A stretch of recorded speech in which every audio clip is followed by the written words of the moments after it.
सेलों का समांतर संयोजन। तो सेकंड पार्ट है हमारा सेलों का समांतर संयोजन।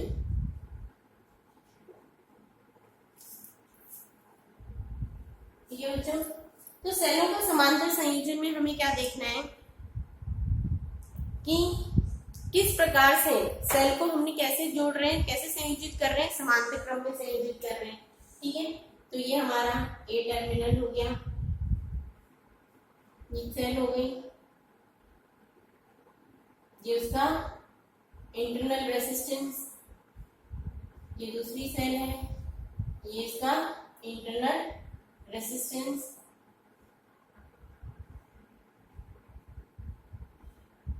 और ये बी टर्मिनल, ये E1, इसका EMF E2, ये R1 और ये R2।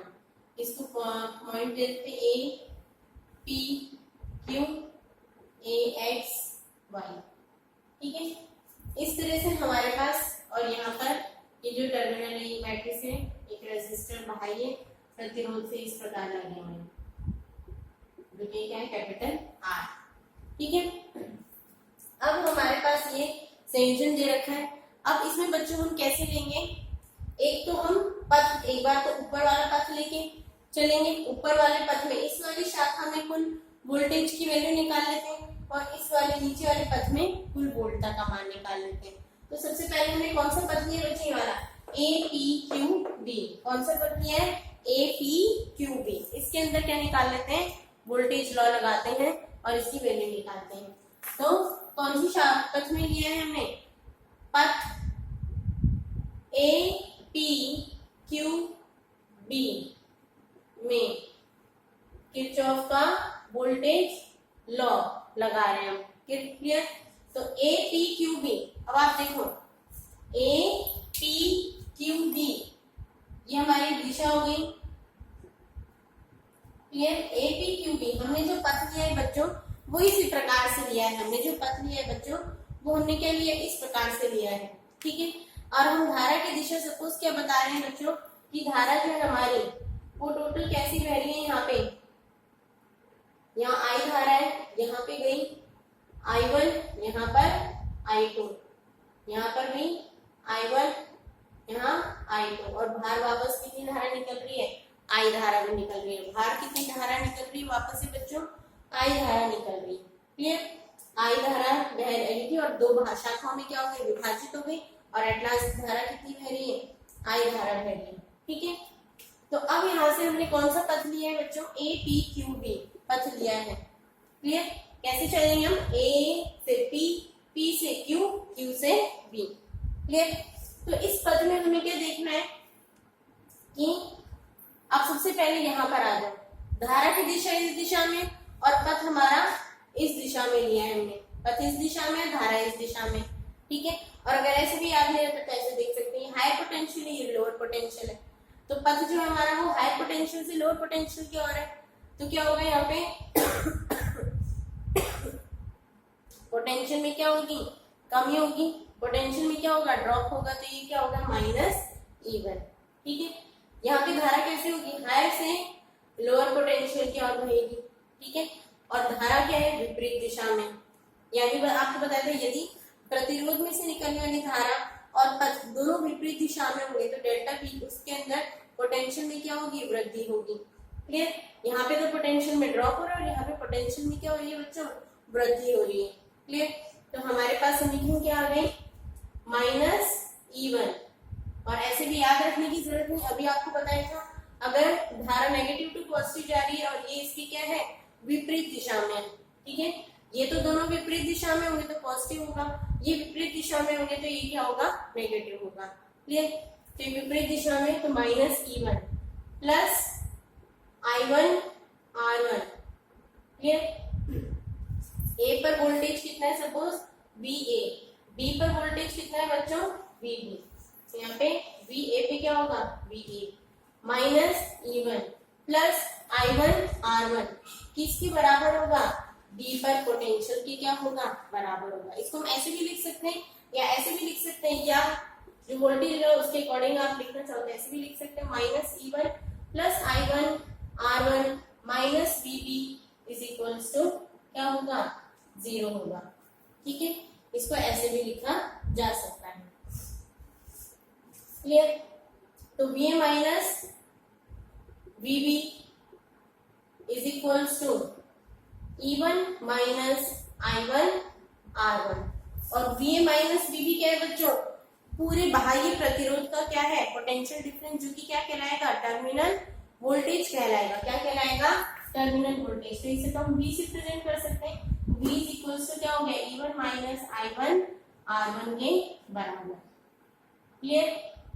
और यहाँ से किसकी वैल्यू निकाल लेते हैं हम, I1 की वैल्यू निकाल लेते हैं। तो I1 इज इक्वल्स टू क्या आ जाएगा हमारे पास, V minus E1 upon V minus E1, पहले पूरा सॉल्व कर लेते हैं, या V minus E1 is equals to minus I1 R1, और I1 R1 is equals to E1 minus V, और I1 is equals to E1 minus V upon R1।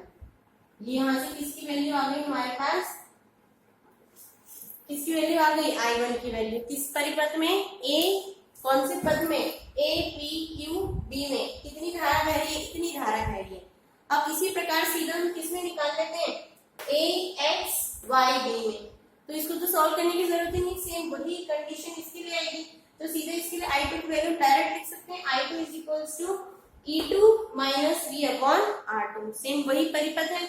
इसमें समीकरण अगर आप बनाना चाहो तो कैसे बनेगी बच्चों समीकरण, A X Y B के लिए ले रहे हैं, तो इसमें पोटेंशियल VA, यहाँ पे धारा पद हम हमने कैसा लिया, इस दिशा में लिया है, पद इस दिशा में लिया है, हायर टू क्या लिया है, लोअर लिया है। तो यहाँ पे भी E2 क्या होगा, नेगेटिव होगा।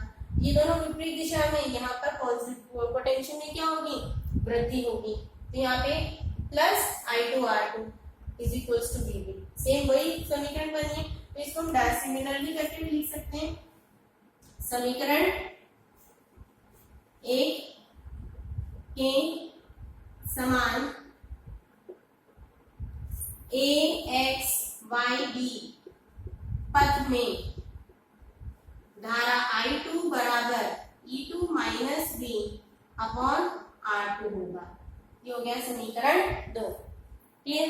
तो हमारे पास दोनों धाराएं आ गई दोनों शाखाओं में। अब हम क्या ज्ञात कर लेते हैं, कुल धारा कितनी बह रही है, I। जो कुल धारा I है वो I1 और I2 की क्या होगा, योग के बराबर होगी। तो कुल धारा इज इक्वल्स टू कितना हो जाएगा, I is equals to I1 plus I2, I is equals to I1 plus I2। समीकरण 1 में 2 से मान रख दो, तो I इज इक्वल्स टू क्या आ गया बच्चों, E1 minus V upon R1 plus E2 minus V upon R2। इसको हल कर लेते हैं, E1 upon R1 plus E2 upon R2 minus V common ले लिया हमने, 1 upon R1 plus 1 upon R2। Clear? ये आ गया हमारे पास मान इज इक्वल्स टू I। यहाँ से हम किसकी वैल्यू निकाल लेते हैं, V की वैल्यू निकाल लेते हैं। तो हमारे पास V इज इक्वल्स टू कितना आ गया, क्योंकि हमने समीकरण बनानी है कौन सी, V is equals to I minus IR। ये वाले समीकरण हमने निकाले थे ना, टर्मिनल वोल्टेज और इसकी, इस समीकरण के रूप में से इक्वेशन लानी, V is equals to I minus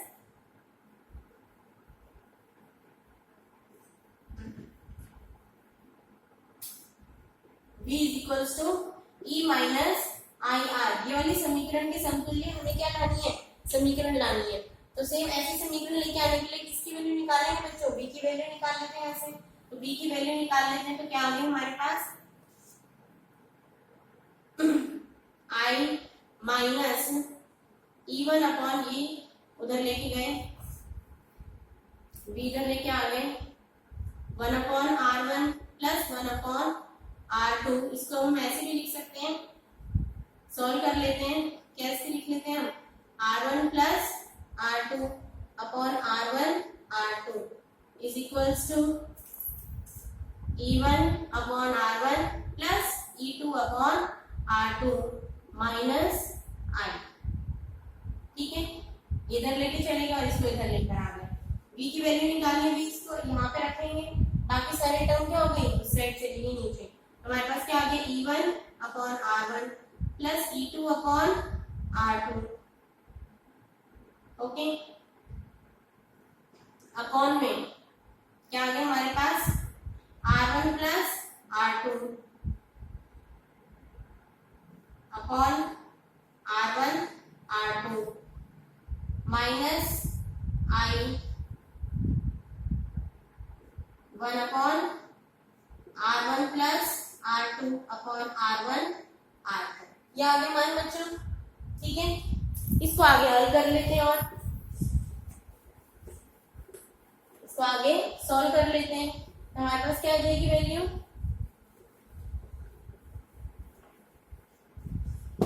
अब पहले इसको सॉल्व कर लो। यहाँ पे इसको सॉल्व करेंगे तो एलसीएम कितना आएगा, R1 प्लस R1 R2 आएगा। सॉल्व करने पर हमारे पास क्या आएगी value, E1 R2 plus E2 R1 upon R1 R2। ठीक है, इसको ऊपर ले जाएंगे तो क्या हो जाएगा, R1 R2 upon R1 plus R2 clear, into I R1 R2 upon R1 plus R2, इस तरह से लिख सकते हैं ना। ठीक है, तो यहाँ से R1 R2 तो क्या हो गया, इससे कैंसिल हो गया, तो हमारे पास क्या बचा, B is equals to E1 R2 plus E2 R1 upon R1 plus R2 plus minus I into R1 R2 upon R1 plus R2। Okay, तो ये हमारे पास क्या आ गया। अगर अब इस समीकरण की तुलना, इस समीकरण की तुलना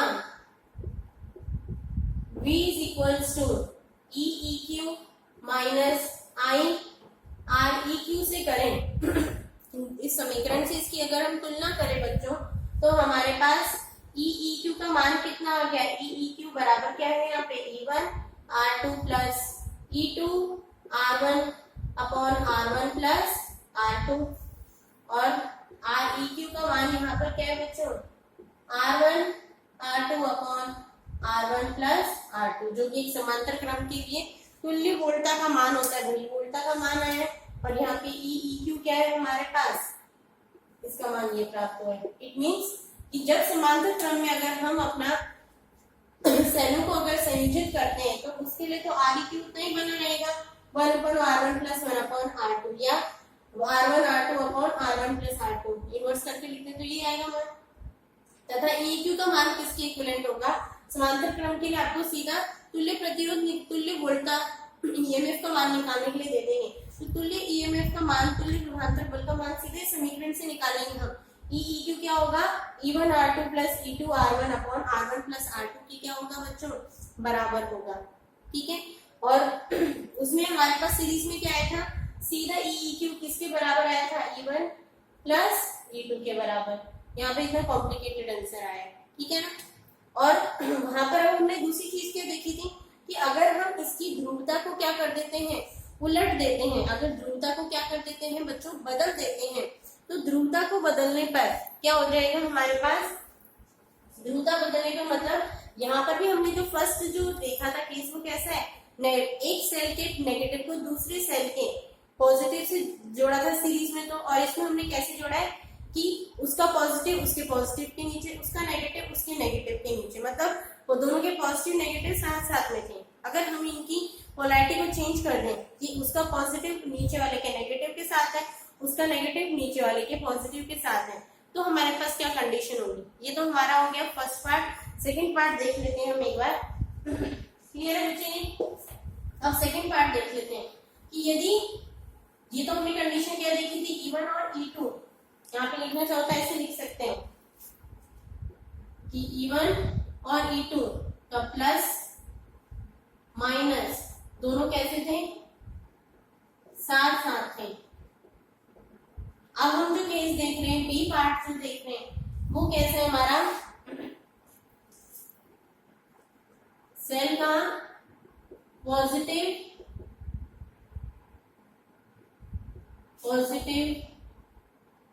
जो है वो नेगेटिव के साथ और इसका नेगेटिव इसके पॉजिटिव के साथ है। ऐसे है कि इसका पॉजिटिव इसके नेगेटिव के साथ, इसका नेगेटिव इसके पॉजिटिव के साथ है। इस तरह से अगर हमारे पास समांतर क्रम हमने इस प्रकार जोड़ रखा है, तो समांतर क्रम अगर इस प्रकार जोड़ रखा है तो अब हमारे पास किस प्रकार से मान आएगा, इसको तो पूरा हल करने की जरूरत नहीं, सीधा हमारे पास यहाँ पे माइनस साइन आ जाएगा बच्चों, और कुछ नहीं होगा, सीधा वैल्यू क्या हो जाएगी, माइनस माइनस। एक बार डायग्राम देख लेते हैं इसका। कहने का मतलब है ये ए टर्मिनल हो गया बैटरी का पॉजिटिव नेगेटिव, ये इसका इंटरनल रेजिस्टेंस E1 R1। अब ये कैसे जुड़ा हुआ है, इसके पॉजिटिव के साथ इसका नेगेटिव और इसके नेगेटिव के साथ इसका पॉजिटिव, ऐसे जुड़ा हुआ है।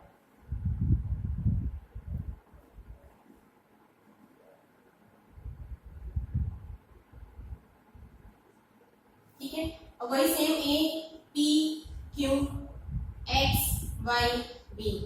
अब इसमें भी वही तरीका अप्लाई करेंगे बच्चों कि अगर पहले पद हमने ए पी क्यू बी एक देख लेते हैं, बाद में आप अपना आप कर लोगे।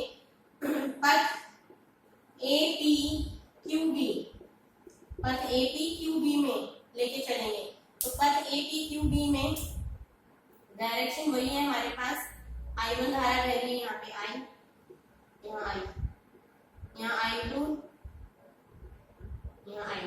क्लियर, तो हमने पद ये वाला लिया है, तो पद ये वाला लिया है, तो इसमें क्या हो जाएगा हमारे पास, अब धारा कैसी बह रही है हमारी, पॉजिटिव टू नेगेटिव बह रही है। ऊपर वाले तो सेम वही समीकरण बनेगी, उसमें तो कोई चेंज ही नहीं हुआ है। नीचे वाले में आ जाओ, नीचे वाले में हमारे पास क्या होगा, नेगेटिव टू पॉजिटिव है, यहाँ पे क्या है नेगेटिव टू, ऊपर वाले के लिए सेम वही समीकरण बनेगी हमारे पास। क्या बनेगी एक बार लिख लेते हैं, VA minus E1 plus I1 R1 is equals to VB। नीचे वाले के लिए पद AX Y B के लिए बच्चों, इसके लिए क्या बनेगी समीकरण, VA ये वाला पद नहीं है, इसके लिए क्या हो जाएगा, नेगेटिव टू पॉजिटिव है, हायर लोअर पोटेंशियल से हायर की ओर, तो अब plus E2 plus I1 I2 R2 is equals to VB। बस इसका अंतर आया है। तो अब यहाँ पर हमने जब इसे सॉल्व करेंगे तो इसके लिए तो I1 इज इक्वल्स टू क्या आएगा बच्चों, V minus E1 minus V upon R1 आएगा, और इसके लिए I2 का मान कितना आ जाएगा बच्चों, इसके लिए I2 का मान दोनों ही कैसे आएंगे हमारे पास, नेगेटिव आ जाएंगे, I2 is equals to minus E2 minus V upon R2 आएगा। क्लियर, सीधा सा डिफरेंस है कि यहाँ पर क्या आ जाएगा हमारे पास, नेगेटिव साइन आ जाएगा ऑलरेडी। क्लियर, सीधा सा बस अंतर आएगा, यहाँ पे क्या आ जाएगा, नेगेटिव साइन आ जाएगा। क्लियर, तो जैसे हम इसकी ध्रुवता को क्या करेंगे, उलट देंगे, तो हमारा साइन भी क्या हो जाएगा, चेंज हो जाएगा, नहीं तो वही सेम क्राइटेरिया चलेगा। इसमें भी अब हम क्या देखेंगे, तीसरा जो हमारा था क्या था कि अगर इसी तरीके से समान ईएमएफ और सेम इंटरनल रेजिस्टेंस के अगर कितनी सेल लगी हुई है, n सेल लगी हुई है, और उनके इंटरनल रेजिस्टेंस भी कितने हैं, n है बच्चों, तो यहाँ पर हमारे पास क्या आ जाएगी वैल्यू, अगर थर्ड क्या है हमारे पास, सेम ईएमएफ के n सेल लगी हुई है, n सेल लगी हुई means E1 E2 E3 En is equals to क्या है, E है। इसी तरह से R1 R2 R3 Rn is equals to क्या है, R है। टोटल समान ईएमएफ की E सेल लगी हुई है, N सेल लगी हुई है, और समांतर ईएमएफ समांतर इंटरनल रेजिस्टेंस की एन इंटरनल रेसिस्टर लगे हुए हैं। तो ऐसी कंडीशन पे हमारे पास जो इक्वेशन आई थी बच्चों, V is equals to E Q minus I R E Q, ये इक्वेशन थी। इसको यहां से आई थी हमने V is equals to I upon R E Q minus I R E Q. I की वैल्यू निकालेंगे तो I is equals to R minus R plus R E Q is equals to E Q, ये आ जाएगा। ठीक है, तो आई की वैल्यू क्या आई थी हमारे पास बच्चों, E Q upon R plus R E Q, ये आई थी वैल्यू। क्लियर? तो अब यहाँ पर ई क्यू को तो हम किसके बराबर रखेंगे, E Q is equals to N E capital R plus R E Q किसके बराबर है, कितनी इंटरनल रेसिस्टेंस लगा रखे हैं, एन आर लगा रखे हैं। क्लियर? तो N R N E. Clear? इसको सॉल्व कर लेंगे, सॉल्व कर लेंगे तो हमारे पास आई की वैल्यू कितनी आ जाएगी, एन कॉमन लेंगे तो E upon R upon N plus R, वही सेम आ जाएगा हमारे पास, या I is equals to E upon R plus R upon N की क्या होगा, इक्विवेलेंट होगा, वही सेम वैल्यू आएगी। क्लियर? तो जिस प्रकार से समांतर संयोजन के लिए उसी प्रकार से श्रेणी संयोजन के लिए भी हम क्या निकाल सकते हैं, अपनी वैल्यू को क्या कर सकते हैं, हल कर सकते हैं, सॉल्व कर सकते हैं बच्चों। ठीक है, तो ये हो गया हमारा सेलों का समांतर संयोजन पूरा। ठीक है, इसी प्रकार से हम श्रेणी संयोजन देखा था हमने, किरचॉफ लॉ भी देख चुके हम। इसके बाद सिर्फ एक टॉपिक बचा है हमारा, वो क्या है हमारे पास सेलों, वो क्या हमारे पास पावर या फिर क्या है विद्युत ऊर्जा। ठीक है, कि किसी भी विद्युत परिपथ में विद्युत ऊर्जा किस प्रकार से निकाली जाती है। Thank you.